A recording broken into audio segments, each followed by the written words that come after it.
ইয়া রাসূলুল্লাহ ফালতু স্লোগান নয়, কথা কন না, ঠিক না বে ঠিক? আরে এটা হলো ঈমানি স্লোগান, ঠিক না বে ঠিক রে ভাই?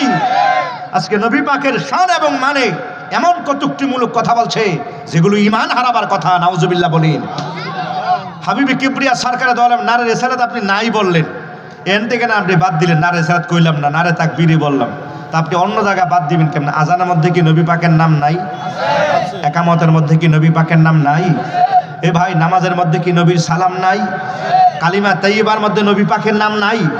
শাহাদাতের মধ্যে কি নবী পাকের নাম নাই? তো আপনি এখানে না বাদ দিলেন, তো আপনি আসল জায়গাতে তো রয়ে গেছে, কালিমাতের তো রয়ে গেছে, আপনি আগে হেডিয়ে না বাদ দিবেন, কথা কোনো ঠিক না ঠিক? আপনি আগে নামাজের থেকে নবী পাকের সালাম বাদ দিবেন, এরপরে নাম নিয়ে আইবেন, না করলে কি বুঝলাম, এটা বললাম না আমরা। তা আপনি হেদিকে বাদ দেন, আগে হেদিকে বাদ দিয়ে আজান থেকে আগে বাদ দেওয়ার চেষ্টা করেন। নাউজুবিল্লাহ বলেন। এই জাতীয় কথা কইতে গেলে ঈমান থাকবো নি? নাউজুবিল্লাহ বলেন। আর যারা হাবিবে কিবরিয়া শানে মানে কথা বলবে বেয়াদবিমূলক, এগুলো ঈমান হারাবার কথা, দুশমনের রাসূল, কথা কন না, ঠিক না বেটি? আপনি কোথায় বাদ দিবেন হাবিবে কিবরিয়া? সর্ব জায়গায় জায়গায় আল্লাহ পাক নবী পাকের নাম লাগিয়ে রাখছেন, কথা কন না, ঠিক না বেটি? জাহান্নামের চৌরাস্তা হবে ঠিকানা তার, কথা কন না, ঠিক না ঠিক রে ভাই? আরে আদম শফিউল্লাহ বলল জান্নাতের জায়গায় জায়গায় নবী পাকের নাম। সহিহ সুনান ইবনে মাজাতে আছে, আর সহিহ মুসনাদে আহমদের হাদিস আছে।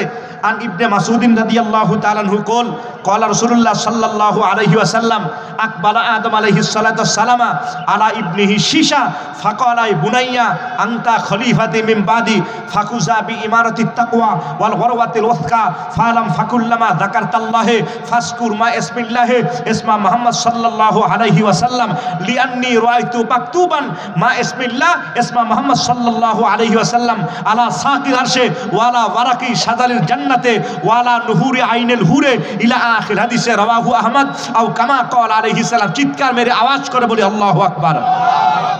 আদম আলাইহিস সালাম বললেন নবী করিম সরকার দো আলমের নামটা আরশে আজিমের পায়ায় লেখা দেখবার পেয়েছি, জোরে কোন সুবহানাল্লাহ। ওয়ারাকি শাজারিল জান্নাহ, জান্নাতের যে গাছ আছে, সাধারণ মানে হলো গাছ, ওয়ারাকুন মানে হলো পাতা। জান্নাতের গাছের যেই পাতা আছে, এই পাতায় পাতায় আল্লাহ পাকের নামের সাথে নবী মুস্তাফার নাম লিখা আছে। ওয়ালা নুহুরি আইনেল হুর, এবং জান্নাতে আল্লাহ পাক যে হুর রেখেছেন, এই হুরের যে চোখ আছে, ওই চোখের যে তারা আছে, মণি আছে ভিতরে, ওই তারার ভিতরে আল্লাহ পাকের সাথে নবী মুহাম্মদ সাল্লাল্লাহু আলাইহি ওয়াসাল্লামের নামটা লিখা দেখবার পেয়েছি, যেরকম সুবহানাল্লাহ। তো সর্ব জায়গায় জায়গায় নবী পাকের নামটা আল্লাহর সাথে লাগিয়ে রেখেছেন। কে লাগিয়েছেন? এই ভাই আওয়াজ করে বলেন, কে লাগিয়েছেন? সম্মানিত হাজিরিন, আল্লাহ পাক আমার নবী পাকের শান আর মানকে বুলন্দ করে দিয়েছেন।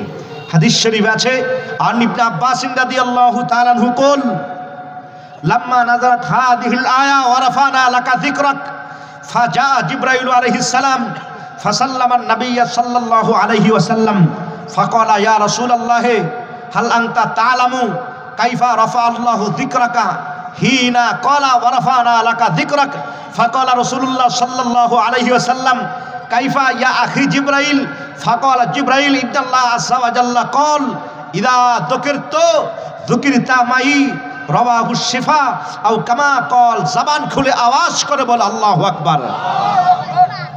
হযরত আব্দুল্লাহ ইবনে আব্বাস রাদিয়াল্লাহু তাআলা থেকে হাদিস বর্ণিত আছে, রাসূল করিম সরকার দো আলমের কাছে যখন ওয়ারাফানা লাকা যিকরাক এই আয়াত যখন নাজিল হলো, জিবরাইল আলাইহিস সালাম সালাম পেশ করে বললেন, ইয়া রাসূলুল্লাহ, আপনি কি জানেন আল্লাহ পাক আপনার শান আর মান মর্যাদাকে কেমনে বুলন্দ করেছেন?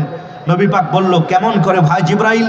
জিবরাইল আলাইহিস সালাম বললেন, ইয়া রাসূলুল্লাহ, আল্লাহ পাক বলেছেন যেখানে আল্লাহ আল্লাহর কথা বলেছেন সেখানে আল্লাহ আপনার নামটা যুক্ত করে রেখেছেন, যেরকম সুবহানাল্লাহ। যেখানে আপনার না আল্লাহ পাকের নাম, সেখানে আছে আপনার নাম। এজন্য কোরআনে কারিম আল্লাহ আল্লাহর কথাটা বলেছেন, আমিনু, ঈমান আনো। কার উপর? আল্লাহ কয় বিল্লাহি, আল্লাহর উপর।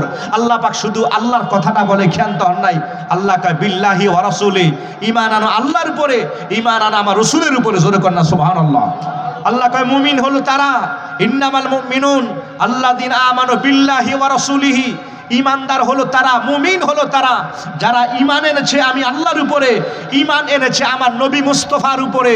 আল্লাহ পাক বলেছেন তারাই হলো ঈমানদার, তারাই হলো মুমিন। জবান খুলে কও সুবহানাল্লাহ।